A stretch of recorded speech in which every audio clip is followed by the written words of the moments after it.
It's 7 o'clock. So we're going to get started with our Wednesday wind down with Dan and friends. It's the webinar and YouTube show that's for people that like to be outdoors, people that like to get together with friends, maybe have a drink and maybe BS about what's going on. COVID makes it harder to do that. So we do this. We started doing this virtually. It's getting it's been getting easier to get out, but now it's getting harder to get out, right? It's kind of get that whole ebb and flows. Yeah. Unfortunately, ebb and flow. So I'm Dan Conger. I'm the host. And tonight, my adult beverage of choice is Pizza Port's bacon and eggs. It's a very... Does it actually taste like bacon and eggs? No, it doesn't. It tastes more like coffee. And it's an Imperial Coffee Porter, not a stout. So very dark stuff. So Dante, would you introduce yourself, please? Yeah, I'm Dante. And I am drinking some taro milk tea from Kung Fu Tea. Beautiful. Helen, you're up. Hello, hi, I'm Helen, and I have a glass of water. After this, I'm going to sit down with an adult beverage, I promise. Okay. Yeah. So tonight's topic is shit that went wrong.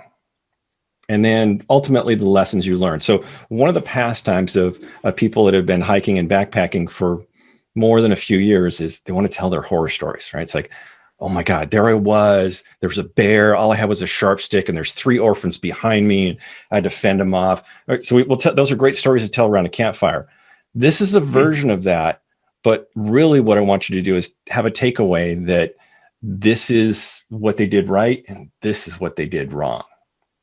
So with that, we're going to start with Dante's story. So Dante's story is in the Grand Canyon, right? It sure is, yeah. And okay. it wasn't more so that one thing went terribly wrong. It's more like a bunch of small itty bitty things that went wrong. Like a series of unfortunate events. Yeah, a series of unfortunate events. Sounds about right. This was a trip that I'd taken with my friends back in 2014 before I'd known a lot about backpacking. We were hikers and everything. We did a lot of training for this. And our goal was to hike the South Rim in a day. So we started at South Kaibab and we would come out at Bright Angel. So we're going to go down, what is it, like 5,000-6,000 feet? Close to 5,000. 5,000, hit the river and then come back up to it's very close to where you started. Yeah. All in a day's work. And this was in May. So we were smart enough not to do it late May. We did it early May. Yeah, I'm going to write this first one down in May. Okay. Made a note of that one. First note. Mm-hmm. First note. That was the first issue. But we checked the weather. It was going to be great. A nice 68 degrees. And we were going to have a great time. And I guess the first thing that I'll start off with was our timing. We had driven from San Diego to Arizona.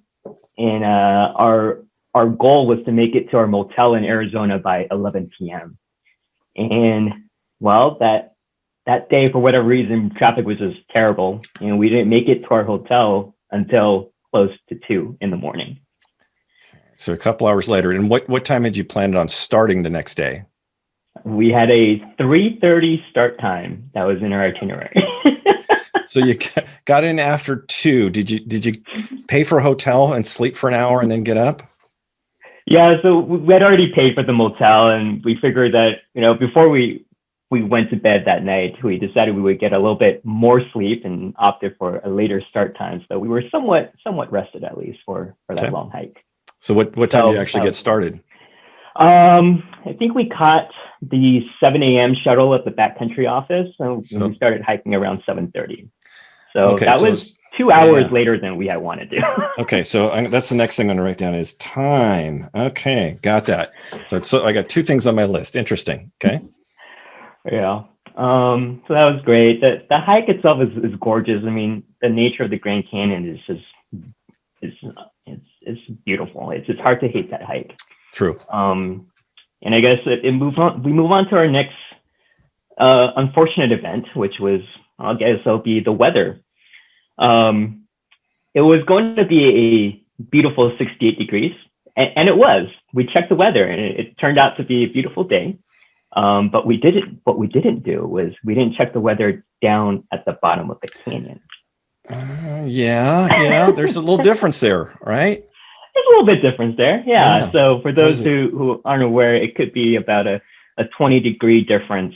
And in this time of year was 20 degrees hotter.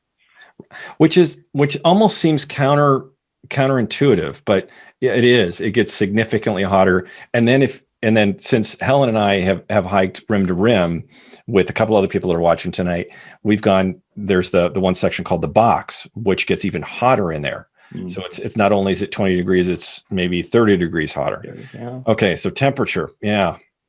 Yeah. So that was a lesson learned right there. And we had these grand plans, hiking. So on average, this hike takes about 9 to 10 hours for if you're a regular faster hiker. And we had given ourselves a couple extra hours to account for that for our slower pace. And we were going to, take some time, have lunch down at the river, dip our feet, maybe even, dunk ourselves in the river. It might be a nice warm day for that after a long day of hiking. Yeah. Very leisurely. Yeah. Very leisurely schedule. But with everything going on with how slow we actually hiked, we didn't actually get to do any of that. By the time we got down to the river, it was a 15-20 minute lunch break, and it's like, all right, let's keep going. We're at the bottom of the canyon, but we're not halfway. We gotta True. So we're coming back to time again, right? So you started late and you took longer than you expected. And what would you attribute to it? The reason why did it take longer than you thought? Partially because of the weather, partially because of the things we had in our packs. Yeah. Okay. Which was the last and final item that went wrong was our packs. And I had bought this 38-liter pack from Gregory. And it's a great pack, but for perspective, this is my first backpack. But for perspective, this is the same backpack I use for all my overnight backpacking trips now, including snow camp. So it goes to show how much stuff we had in there that we didn't actually need for a day hike. One of them was a towel, a regular bath towel. And, because we had plans to take that river dip, we needed some way to dry off. It's like, well, obviously you got to bring a towel. But that was just dead weight, extra weight that we had to carry out. So for everyone else, the if you remember from high school chemistry, the gas expands to fill the volume of its container. If the crap expands to fill the volume of your pack. So the bigger pack you have, the more crap you're going to bring. It's just guaranteed. Absolutely. So if you want to bring less crap, bring a smaller backpack. Moms know this. There's the mom purse, right? The bigger the mom purse, the more crap you're going to carry in it.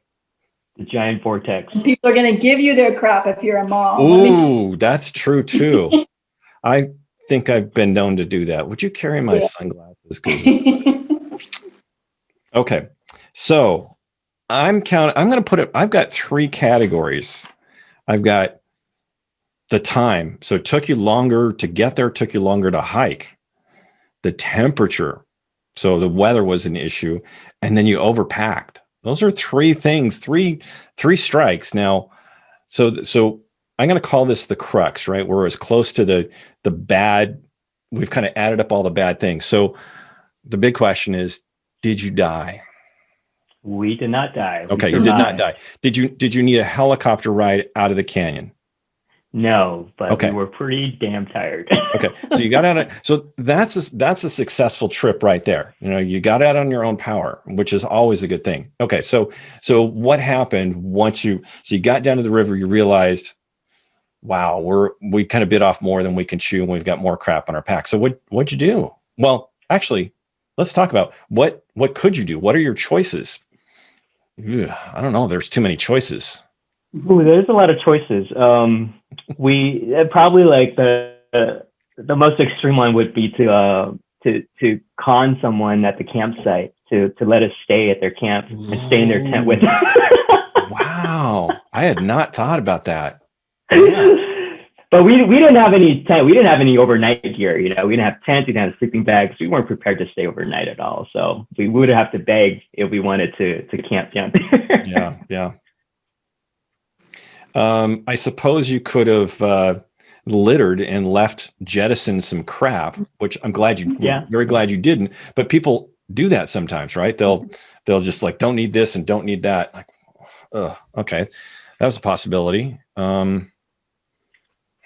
I guess another ridiculous one would be call 911 and ask for your free helicopter ride out. Don't like that one either. They probably would have just thrown us in the ranch and just have us, stay overnight. Sure. Yeah, that's actually, you're probably right. So ultimately, what'd you do? We just trudged out, full willpower, all through that sandy trail at the bottom. Yeah. All the way up through the steep switchbacks. And 13 to 14 hours later, we made it out. Okay. So pretty much, yeah, in that case, the responsible thing and the most right thing to do is just embrace the suck and you power through it. And you know that you're going to get out at some point.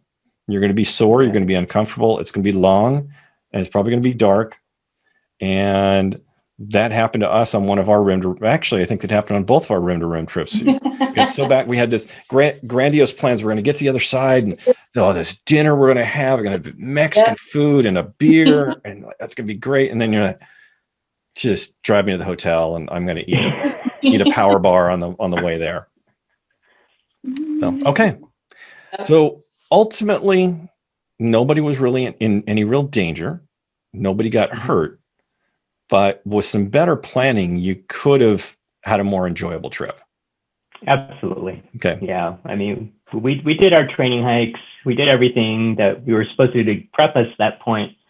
But if I were to do it again, I would definitely camp down below and enjoy yourselves a little bit more. So do you think a little more research might have helped on that one to kind of, because it sounds like that your physical conditioning was probably relatively good. More research would definitely not have helped because more research would probably just tell us that it's doable. Oh, okay.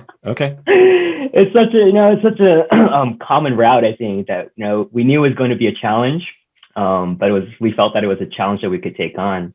Yeah. And I think the more that we would have looked into it, the more we've been like, oh yeah, tons of people do this all the time.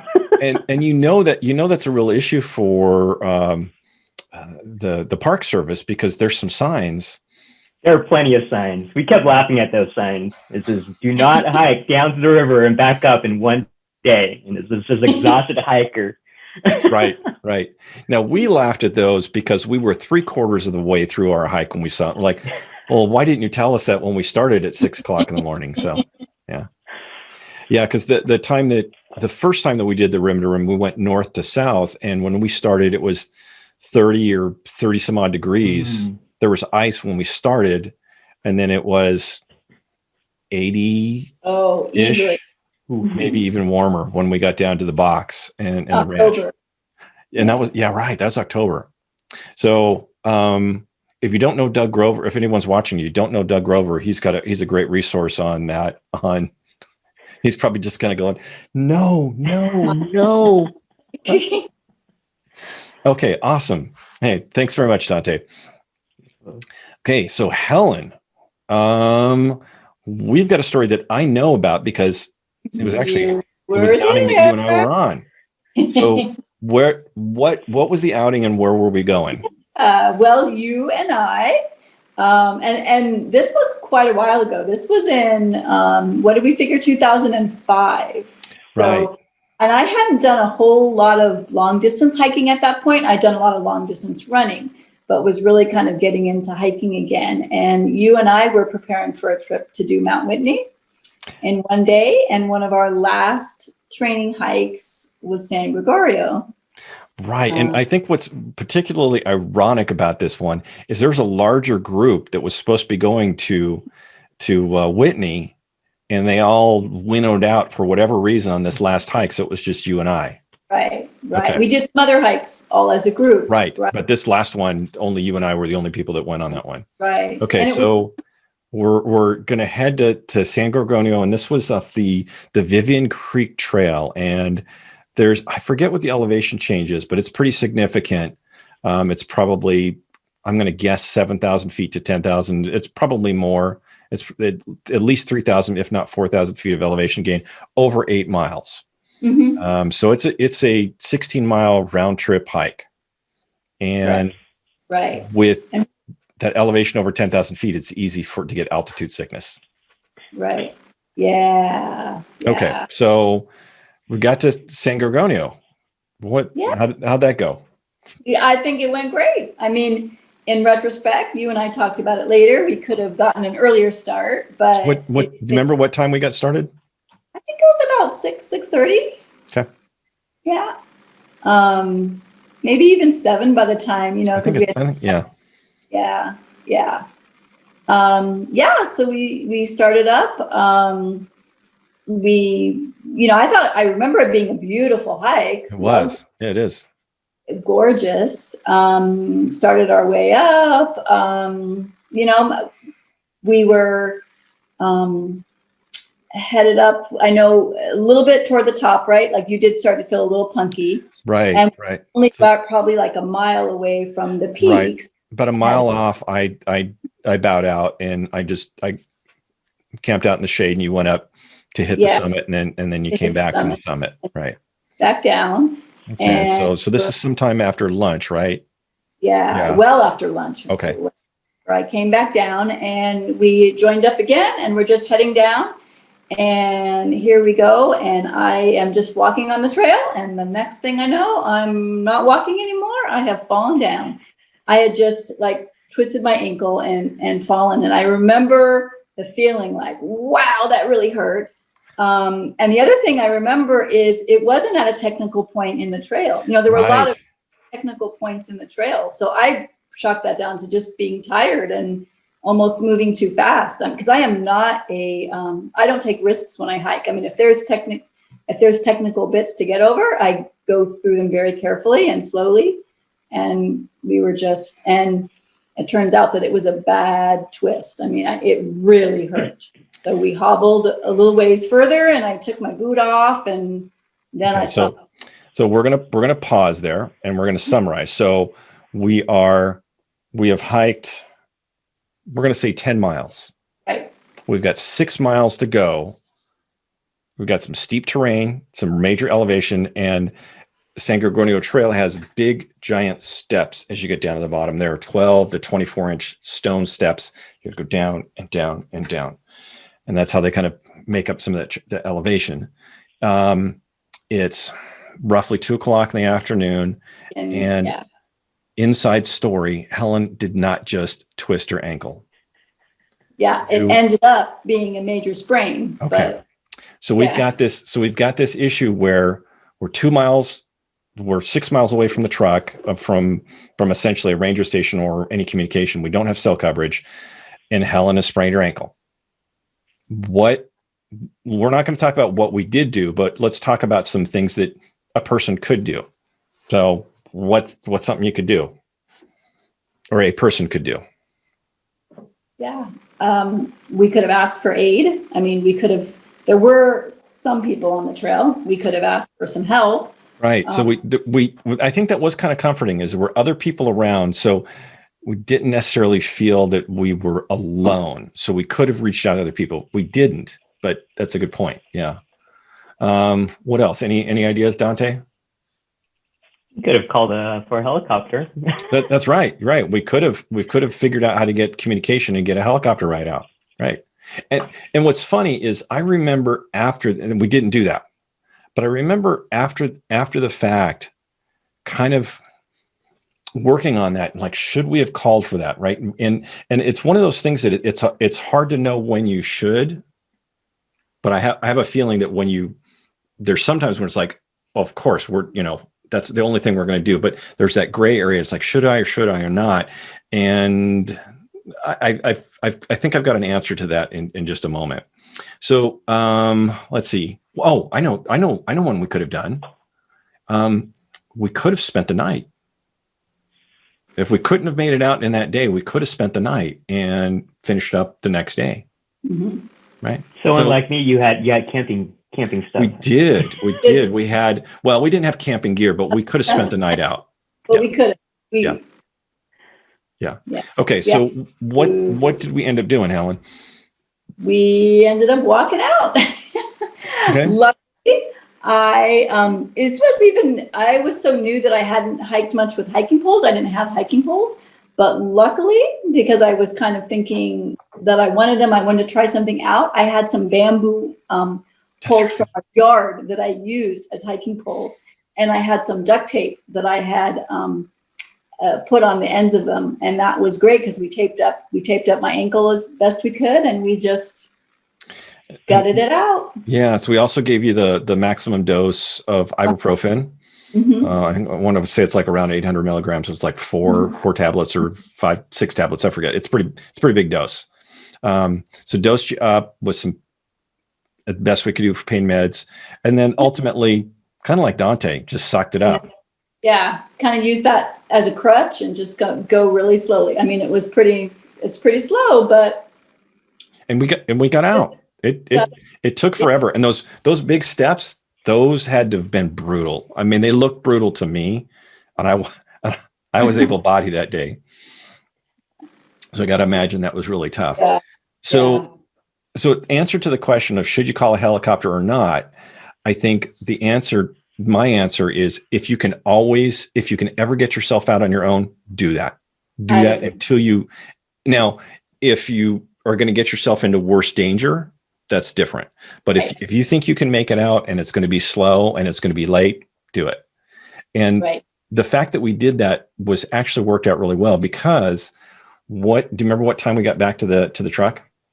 Yeah, 9:30, 10. 9:30. Okay. So my itinerary I left back at home with my wife was, I said, we'll be back in San Diego at 9 p.m. We will be home in the driveway at 9 p.m. It's 9:30 and we're still at the trailhead.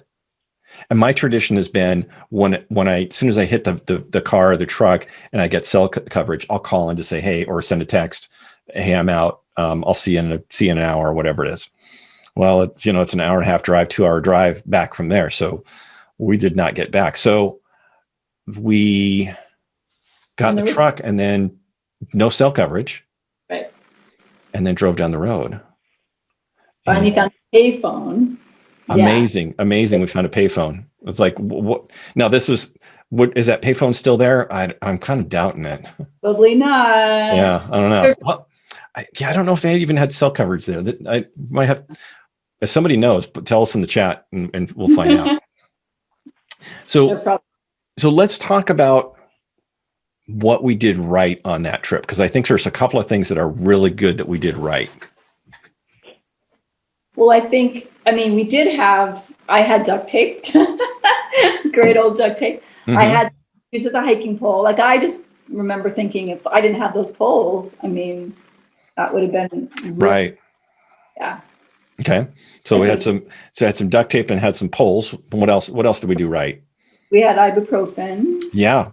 So we had a basic first aid kit. That I think that's part of what we call the 10 essentials. And I'll put a link in the show notes for the 10 essentials. And that's definitely one of the things. The other thing in the 10 essentials is we had extra food.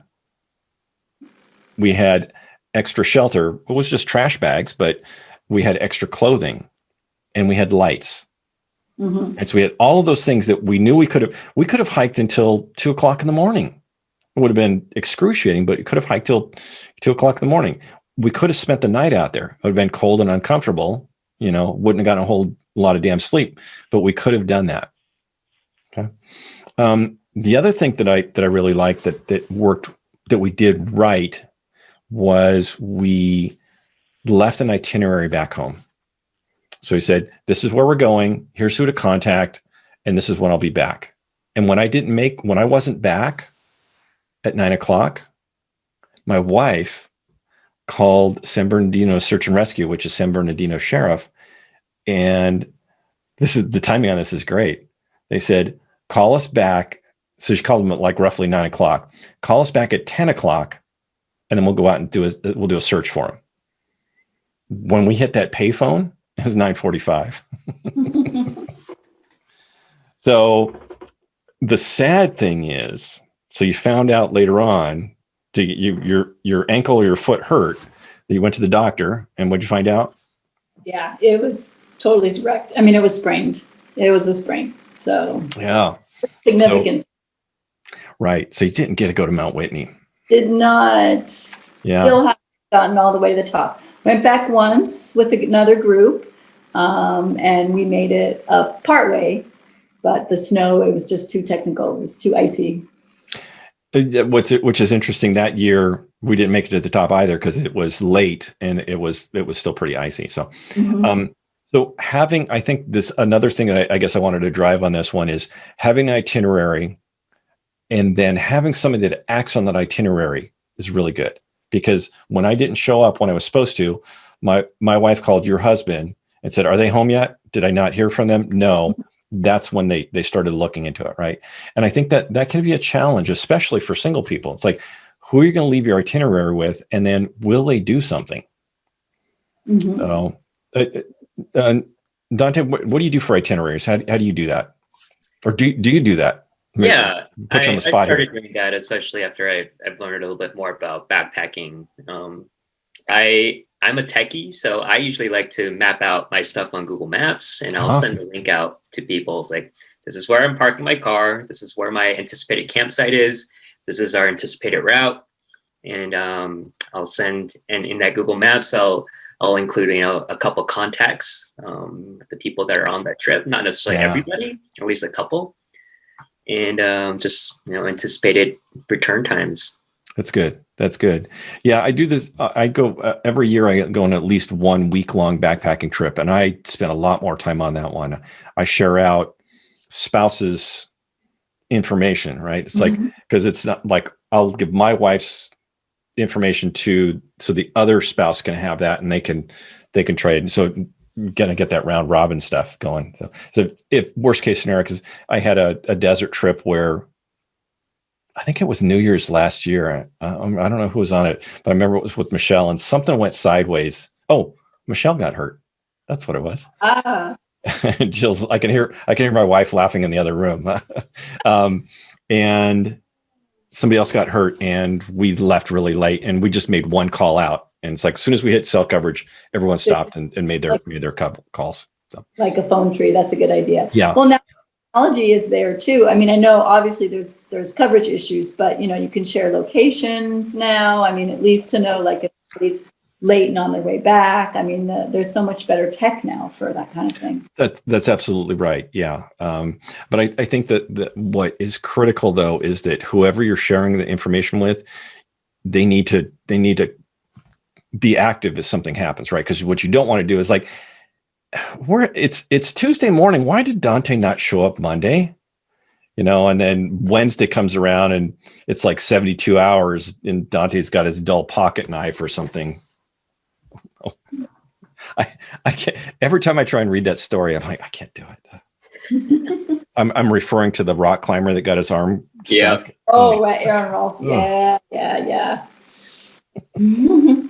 Well, you said now, I mean, they have those expectations like this, like I expect to be home here, but this is the window. Like if I'm not back by this time, then that's a good indication that there's something awry, and Now, one thing that I've started doing, and I'm curious, Dante, if you do this, is I started carrying a PLB, a personal locator beacon. I know some other people carry a satellite messenger. So those are two-way communication. Mine is just SOS. That's all it is. And in that circumstance, if I would have had that, I still probably would not have used it because we could self-evacuate still better. And probably quite honestly, probably quicker than waiting for help. Yeah. But I think there's a comfort there knowing that I haven't activated that. So if Jill doesn't get a call from somebody saying this has been activated, is he home? Is it a mistake? It's like, oh shit, then that's a whole different thing. So for me, that's my emergency backup. Now, Dante, have you used any kind of a beacon or messenger? No, honestly, I haven't been out long enough to require or need one of those as a safety net. So I feel comfortable. Yeah. So I realize I've got it on my list. I'm going to do a show on personal locator beacons versus satellite messengers versus none. So I need to find, I know Jim uses a messenger. I use a PLB, and I need someone that's firmly in the third camp of, no, I'm not going to do it, which I used to be. So, Yeah. okay. True emergency. I mean, I'm going back to our situation. You know, I wouldn't have, you know, even if we had realized, oh, if someone said, you know, I have a phone we can call. I don't think that was a true medical emergency. You know, a true that time would have made the difference. Like time wouldn't have made the difference in that situation. What's interesting though is that it can be subjective. Because I agree. Because I might be in that same position and just like, shoot me now because I'm dying, you know, and then the person who's been through childbirth is like, 'tis just a scratch. Right? So I don't want it to be, I'm tired, press the button and come get me my free helicopter ride. We don't want that. So, Correct. Well, guess what? We ran out of time. I told you guys it was going to be quick. So, and if you've been around, you squandered 30 minutes of your time. So thanks for sticking around. So Dante, Helen, thanks so much for sharing your stories. I appreciate it. Hopefully we didn't make too much fun of you for, you know, almost getting hurt or whatever it was. No, it's good. Lots of lessons learned when you were an amateur. Right. So if you can glean some points from us, that's wonderful. We don't have a campfire in which to tell gory stories over, but it's close to it. It's a virtual campfire. I'll be back next week. I'm going to have Kit Davis on, and it's a mystery topic. Mainly, that means she and I don't know what we're talking about yet. So it might be a trip. It might be about gear. We'll find out. So, by the way, Kit, if you're watching this, you've been publicly announced that you're going to be on. So you committed, right? Okay. So thank you all.